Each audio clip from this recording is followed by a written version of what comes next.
You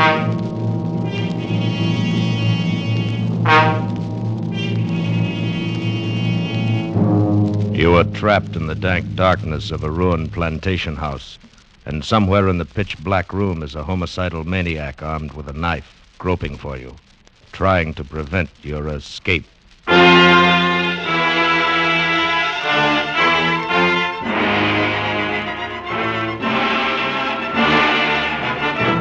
Escape, produced by William N. Robeson, directed tonight by Richard Sanville, and carefully plotted to free you from the four walls of today for a half hour of high adventure.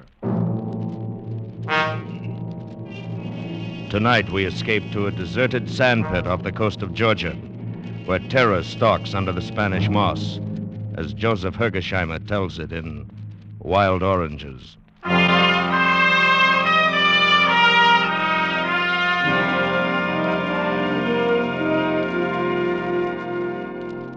What could have appeared more innocent of danger than that barren, low-lying shore of southern Georgia?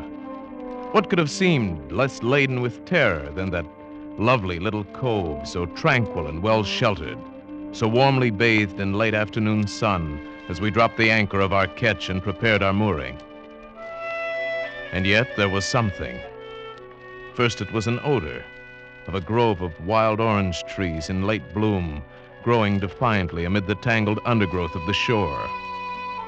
The scent was strong and exotic and heady, and as I smelled it, I felt a vague uneasiness. Then as I watched the shore and Halvard, sole member of my crew, furled the sails, the mirror of the cove was shattered by a movement. First I thought it was a fish leaping and playing in the water. Came round a spit of land from an inner bay, and then Halvard was beside me. That's queer, sir. What? I would have bet there was nobody within miles of here. But there's someone swimming. Oh? Yes. It's a girl. Aye. She'll be surprised when she discovers us, no doubt. And embarrassed. Oh, she swims well, doesn't she? As if she's been born in the water. Yeah, that she's seen us. Yes. Now she's running away. That sprint would win an Olympic race. Wonder what she's doing here, where she comes from. Perhaps there. Where? Through the trees, there's a house. You can hardly see it. I spotted it a moment ago. Oh, yes, so there is. Oh, but it's a ruin. It's rotting away. No one could have lived in that since the Civil War. Well, there may be others back there. Yes, but this coast is deserted. Marked as swamp on the chart. Well, I don't know, sir. It's strange. Very strange. Yes, it was strange. And stranger still was this vague uneasiness I felt. As twilight fell, the aroma of the wild oranges was overpowering. Suddenly, without knowing why, I slipped on a jacket, went to the side and dropped into the tender. Halvard stood by to cast off. He asked no questions, and I said nothing. What could I say? I didn't know myself why I was going. I pulled the tender up on the soft sand of the beach and walked up a dim path through the orange grove. The scent of the blossoms was full of such wild sweetness that I picked an orange and tasted it. It was bitter, but of a pungence that was new and rare and strangely delicious. The dim moonlight only accentuated the ruin of the house. There were other smaller, ramshackle buildings scattered about, overgrown with weeds and creeping vines. This had once been a great plantation. Now it lay still and lifeless. Then I saw the light. Round the side were a smaller portico held off the weeds. A single doorway was framed in the pale light of an inner lamp. As I approached, I saw a shadow move across it, so swiftly, so furtively, that it was gone before I realized it had been a man. Then I saw her, sitting on the portico, rocking softly in her chair. What do you want? Nothing. When I came ashore, I thought no one was living here. You're from the white boat that sailed in at sunset? Yes, and I'm returning immediately. It was like magic. Suddenly, without a sound, you were anchored in the bay. I've robbed you, too. Some of your oranges are in my pocket. You won't like them. They've run wild. We can't sell them. They have a distinct flavor of their own. I should be glad to have some on my boat. All you want. My man will get them and pay you. Please, don't. Oh, Nicholas attends to that. Won't you sit down? My father was here when you came up, but he went in. Strangers trouble him. Oh, I should be getting back. I'm sorry to have disturbed you and your father. No. No, it was nothing. Good night, then. Good night. That was all. Fragment of commonplace conversation, but it was enough. Now the uneasiness I felt, the strangeness of this place took shape for me. I saw it in her lovely, fragile face. I heard it in her voice. There'd been a hidden terror, a terrible, controlled fright that approached hysteria. There'd been a warning in it, and something else, a plea.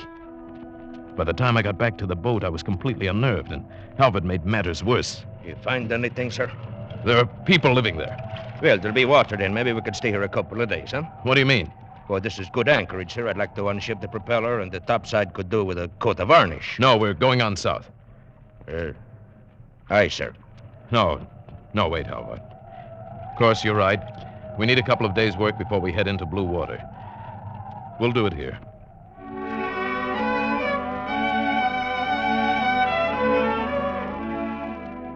And so we stayed. In the light of morning, the strange dread I'd felt seemed foolish, and especially when I went ashore and found the girl looking young and fresh and fragile, fishing off the little pier in the inner bay. She had a pathetic little rod and line, so I got our tackle from the boat and landed a big rockfish for her, enough for several dinners. We were carrying the fish to the house when we came on a pale, thin ghost of a man sitting on the portico. He started a swift retreat, but too late. Father, wait. This is my father, Litchfield Stope. How do you do, sir? Millie, you all know I can't. Strangers, they... Father, you must manage yourself better. You know I wouldn't bring anyone to the house who would hurt us. And see, we're fetching you a splendid rockfish. Oh, yes. So you are. We are all alone here, sir. The man is away, my daughter and I. The fish, yes, acceptable. If you will carry it in for me. Nicholas would do it, but he's away. And Father isn't strong. This way. We have no ice. I must put it in water. In here, right there. Thank you. You've been very nice. Now I suppose you'll go on across the world. Not tonight. We're staying here, making repairs. Where do you come from? And where are you going? From Cape Cod. I'm going to the Guianas. Isn't that South America? I've traveled far. On maps. I was born here in this house, and I've never been 50 miles away. Oh, well, that's incredible. You seem like a girl who's been everywhere in the world and had the best education, everything. My father has many books in there, that's all. Your eyes are remarkable. Gray-green, like olive leaves, and magnetic. I came ashore to ask you if you had a large water supply and if I might fill my casks. Of course. Rainwater, the cistern's full. I'll send my man Halvard then. Yes. There's something else in your eyes, in your voice. What is it? Fear? Fear? Why, no, of course not. What should I be afraid of? I don't know. But I saw it in your father's face, too. It's only your imagination. Yeah. Yes, no doubt. Goodbye, then. Thank you for the fishing.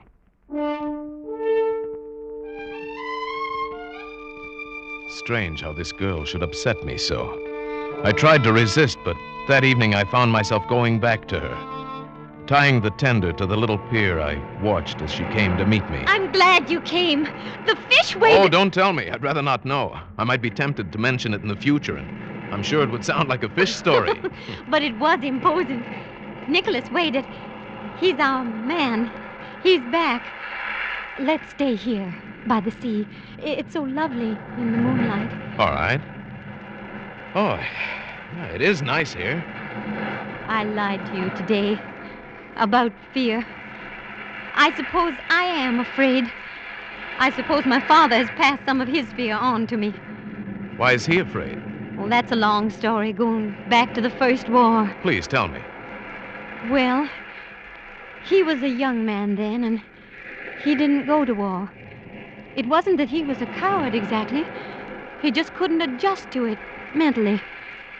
People mocked him, laughed at him, and threatened him. That's when a sort of perpetual fear started. He ran away. He met my mother and married her. They came here. None of us has ever left this lonely place. Never will, perhaps. Your mother? She's dead. Loneliness killed her. Perhaps it's no wonder that I sound timid or afraid. Perhaps I am. Aren't you lonely, too? I don't know anything else.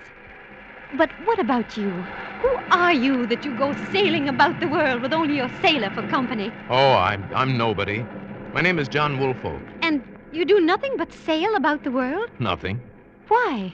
Well, let's say I don't like modern society. Let's say I don't like entanglements. I see. Oh, I didn't mean... You needn't apologize. I envy you your freedom. I sit here a great deal and watch the ships far out there on their water roads.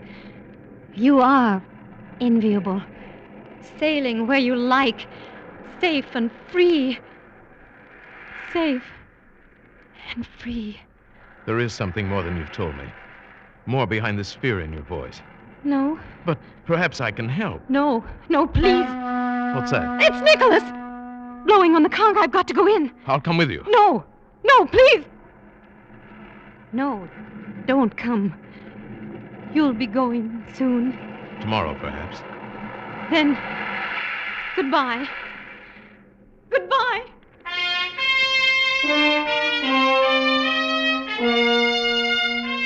Now I knew the terror I'd only sensed was real. This girl was possessed by fear. This house held some terrible secret. What could it be? Next morning, Halvard suggested we repaint the engines, and I agreed. We'd stay another day or two. Later, Halvard went in to fill a cask of water. He came back without the cask and livid with rage. There was an idiot in that house. Next time I'll take the pistol. What do you mean? Where's the cask? It was broken. How? He was filling it at the cistern, and this idiot, a huge hulking brute, came out of the house. He told me to get away. Well, I tried to explain that we had permission, but he came at me with a knife, gibbering. Well, I hit him, but it was like hitting an ox. He put his foot on the cask and crushed it. I'll see about this. You be careful, sir. The man's not right. He's dangerous. Plenty dangerous.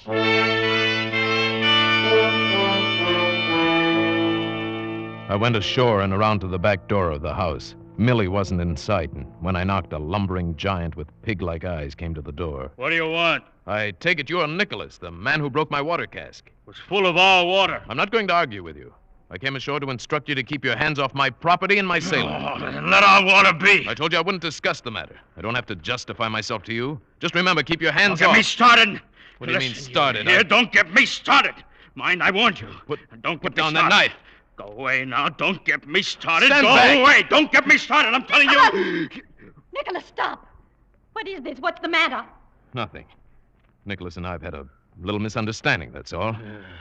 It's nothing to worry about. Nothing to worry about, I said. But when I got back to the boat, I couldn't help asking myself why I'd left her with that brute. I just about made up my mind to go ashore again to check up when I saw her waving on the beach. She wanted to visit the boat. I went and got her. There was no hint of terror in her face now, just shining, girlish wonderment at the polished metal and the gleaming wood of the ketch. I offered to take her for a sail, and her face lighted up like a child's. But when we reached the heavy swells outside the reef, her face got white, and she froze. It's so big. Are you frightened? I'll turn back. I'd rather you didn't. I must learn. I'm not a child. No, we're going back.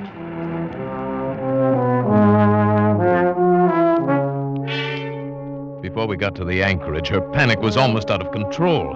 But safely moored once more, she calmed slowly and said, How strange. To be forced back to this place I loathe by my own cowardice. It's not cowardice. The sea is frightening to those unused to it. Come, you must forget it now. Halvard will have tea for us in a moment. How do you like our boat? It's quite wonderful. Have you nothing else to care for?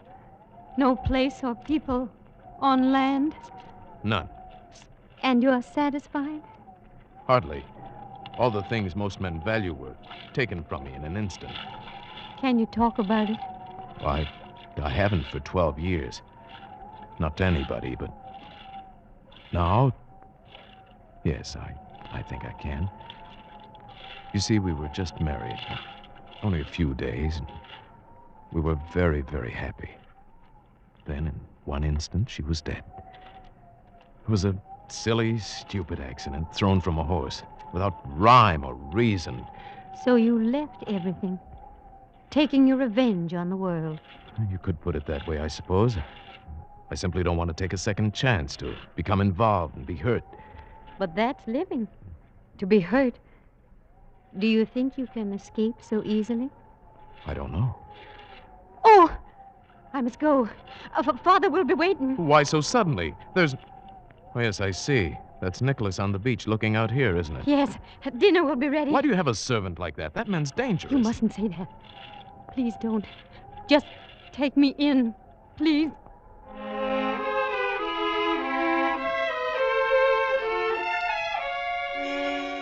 Now I knew that she too was afraid of Nicholas. I could see it in her eyes. Why then did I let her go to him? I don't know. I was confused, I guess.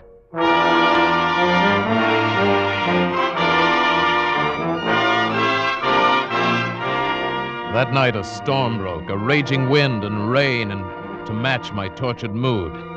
I hardly slept. Her face was always before my eyes, and by morning I knew that I must do something. I rode the tender in through a drizzling rain. I went up through the orange grove and stopped in the bushes by the house. Someone was coming out of the house, and I crouched down out of sight. It was Millie. I rose and called to her. Millie! Oh, it's you. I was just coming out to look. I was afraid you'd gone out. The sea is like a pack of wolves. I won't go alone, not without you. What are you saying? That's madness. No, I've got to talk to you, Millie. There's a lot that needs explaining. Things that I have a right to know. No, not here. Come. She led me into one of the smaller ruined buildings, what must have been a store in the days of the Great Plantation. We crouched far back in the dripping shadows of a corner. Now? Millie, I love you. For the first time in 12 years, I'm living again, and I love you. I know nothing of love. It's easily learned.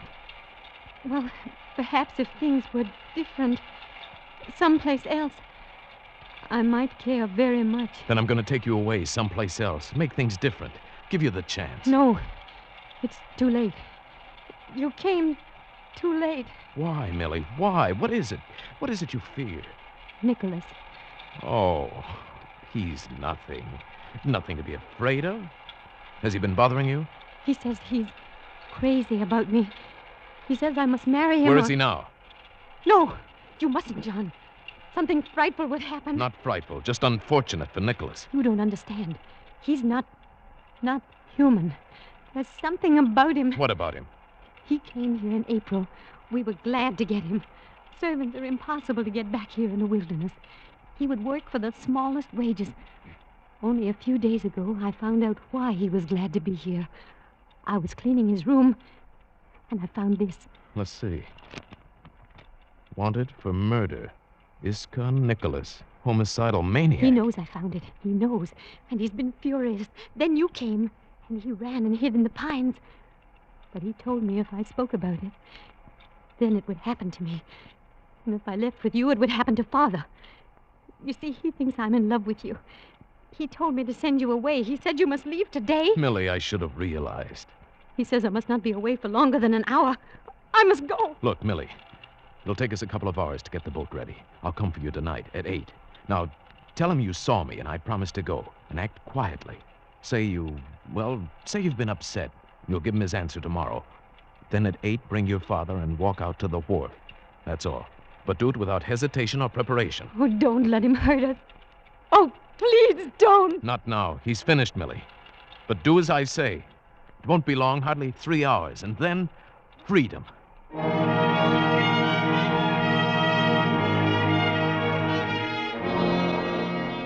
Now that I knew, now that there was to be action, I felt better. Halvard and I got the ketch ready for sailing, and 8 o'clock we tied it up to the little pier. The storm had abated slightly, but it was still raining. I got up on the dock and waited for Millie. 10 minutes passed, then 20. Something was wrong. I told Halvard to wait there with the tender. Then I walked slowly up to the house. It was dark. I went up to the side portico to the heavy door. A tiny crack of light showed under it. I pushed it open. The light came from a parlor to the right. I looked in. On the floor lay a body. Old Litchfield Stope. He was dead, crushed. His arm twisted grotesquely under him. There was not a sound in the house. Slowly, I walked through the downstairs rooms. Nothing.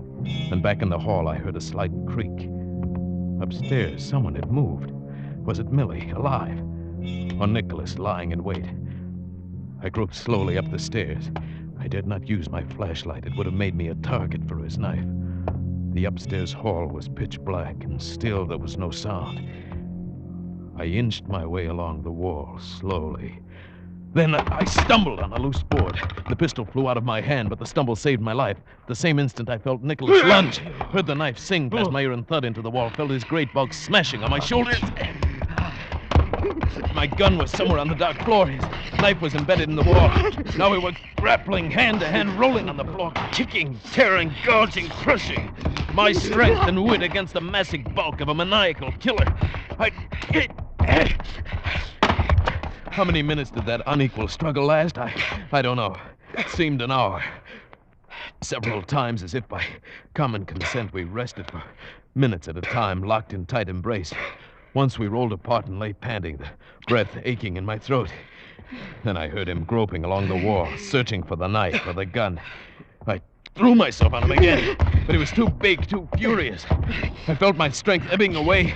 His fingers were closing over my throat. With one last effort, I tried to throw him off, to roll him over.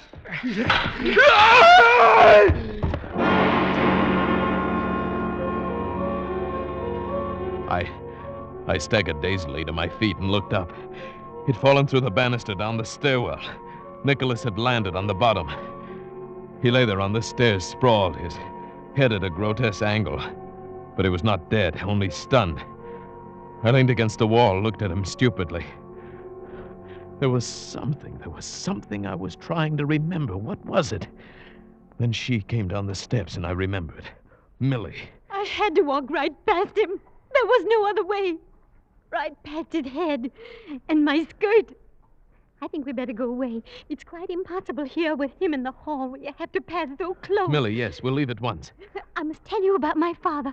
You know, in Virginia, the women tied an apron on the door because he would not go to war, and that preyed on his mind, and he was afraid of the slightest thing. Yes, I know, but we must go. Things upset him so. He had no strength. To hear her And talk he- like he this, like a hasn't sick ever been child, was strong. almost more than In I the could first bear. place, I don't But think now I he was heard even something. strong as a little Nicholas boy. had gotten up. He stood there and But stared he's for a getting moment better. at us. Then he started slowly up the stairs. He was going for the The knife. least little thing upset him. Millie, we've got to go. I was to meet a man. We were going away someplace where it'd be peaceful. He said at 8 o'clock. But Nicholas suspected, you see. He asked why Father had put on his heavy winter clothes. Then when I tried to go out, he pushed me. Millie. And do you know what Father did then? He came up and he said, "Don't do that. Take your hands off my daughter." His lips shook a little, but he said it. That's the important thing. Yes, of course. Your father was a brave man after all. Now come, that man is waiting for you. There's no time to lose. Father said, "Take your hands off my daughter." Nicholas killed him, of course. Crushed him like a little mosquito. But it was a brave thing to do. I couldn't wait any longer. I had to risk whatever injury it might do to her mind. I could hear Nicholas coming back. I swept her up in my arms and carried her out into the night, down the path to the little pier. Behind me, I could hear Nicholas crashing through the brush like a giant animal in pursuit. Are you all right, sir? Yes, about done in, but all right. Here, help me get her in the boat. Yes, sir. There. Somebody's coming. It's Nicholas. He's got a knife. Good. They wanted to get back at him. You get in, sir. I'll take care of him. Calvert went to intercept Nicholas on the path. I heard them meet and struggle for a moment. Then a stooped figure came walking slowly onto the pier. I prepared to shove the boat out into the water, and then... All right, sir. It's me. Oh, Halvard. Where's Nicholas? They stopped him. He was all pumped out. Are you hurt? No, just a scratch. They missed his knife at first in the dark. It's nothing. Good. Let's get away from here, then. I held Millie in my arms as Halvard rowed to the ketch, erratically, I suppose, because of the storm. We were ready to cast off in 2 minutes. The last obstacle would be the narrow passing out of the cove. In this storm, it would be dangerous, very dangerous. I started to take Millie into the cabin. No! There's Nicholas! In the doorway! Nonsense. Nicholas is dead. You're on my boat, Millie. You're safe, Millie. Safe? With John Woolfolk? I am John Woolfolk. But you didn't come. Yes, I did, Millie. And you're safe. Come. I want to stay here. All right.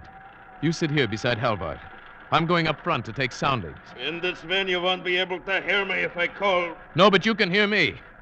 Remember, we've only 3 feet clearance. You'll have to hold it steady through the passage. Oh, I'll manage it. Halvard, this is no time for pretense. How do you feel? All right. I've taken knives before. Just to scratch. All right, we'll fix it as soon as we get outside. Now let's go. Turn over the engines. Pull up anchor.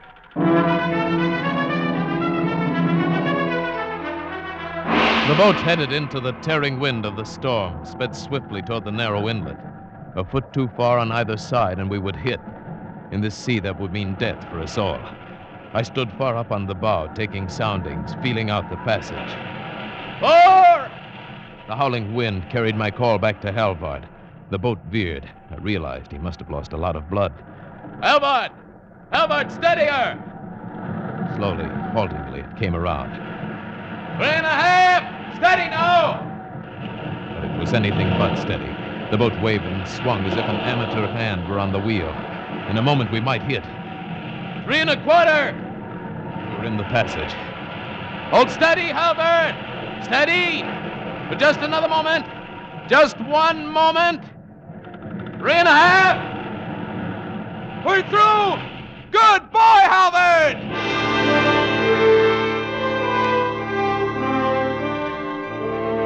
Good boy, Halvard, I called. But when I went back, it was not Halvard at the wheel. It was Millie. Millie, her hands steady, her eyes washed clear of any madness. Millie with a tight little smile on her face, but no fear. And Halvard lay rolling with the swells in the bottom of the cockpit. I'm afraid he's dead, John. He was wounded worse than you thought. Halvard dead? He told me to take the wheel. Said it was life or death. Then he slid down like that. When? When was this? Back there in the passage. Just when you said 3.5. I'm afraid I wasn't very good. But I held on. Oh, Millie, you were wonderful. No, not yet. But I'll learn, John. I'll learn.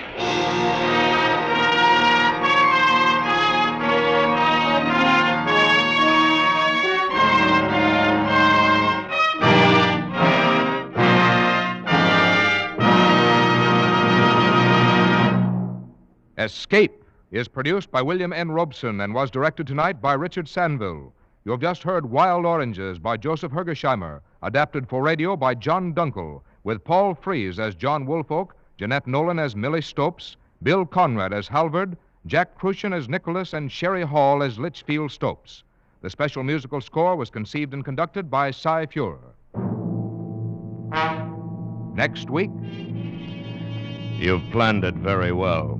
She's dead, and you feel no remorse. Your escape has worked out perfectly. There's nothing to worry about, except perhaps an unexpected Christmas present.